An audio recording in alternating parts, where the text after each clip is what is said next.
అండి అందరికీ నమస్కారం। ఈ రోజు నేను చూపించబోయేవి కాయిన్స్, నోట్స్ కాదండి। ఈ కాయిన్ వచ్చేసి చూడండి, ఒక అనా ఇది వచ్చేసి 1818లో బ్రిటిష్ గవర్నమెంట్ లో రిలీజ్ చేసినటువంటి కాయిన్ చూడండి। అష్టలక్ష్ములు ఉన్నాయి అన్ని విగ్రహాలు। అలాగే ఇటువైపు చూడండి, ఈస్ట్ ఇండియా కంపెనీ అని రిలీజ్ రాసినారు 1818లో। అలాగే ఇది కూడా చూడండి, సీతా రామ లక్ష్మణ హనుమ ఉన్నది। ఇది కూడా ఒక అనానే ఫ్రెండ్స్, ఇది కూడా 1818లో రిలీజ్ చేశారు। అండ్ ఇది కూడా చూడండి, ఈ శివుని విగ్రహం, శివుని బొమ్మ వేపించారు, అచ్చు వేపించారు। ఇది కూడా ఈస్ట్ ఇండియా కంపెనీ రిలీజ్ చేసినది 1818లో।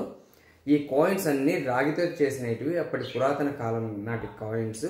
ఈ కాయిన్స్ అన్నిటికీ చాలా బాగా చేశారు। అలాగే అప్పుడు బ్రిటిష్ గవర్నమెంట్ రూలింగ్లో ఉన్నా కూడా హిందూ ధర్మాన్ని గౌరవించి వాళ్ళు రిలీజ్ చేసిన కాయిన్స్ చాలా బాగానే వేపించారు ఫ్రెండ్స్।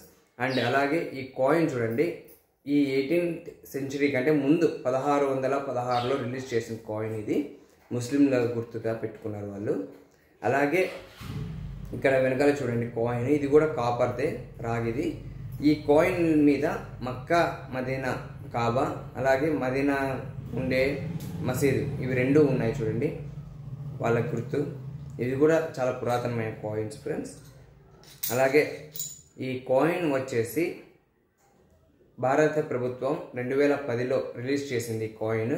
తంజావూరు బృహదీశ్వరాలయం 1000 సంవత్సరాలు పూర్తయిన సందర్భంగా ఈ కాయిన్ రిలీజ్ చేశారు చూడండి, చాలా బాగుంది। అలాగే బృహదీశ్వరాలయం టెంపుల్ కూడా ఉంది చూడండి। ఓకే ఫ్రెండ్స్, ఇలాంటి మరిన్ని వీడియోస్ కోసం please subscribe Lalu videos. Thank you.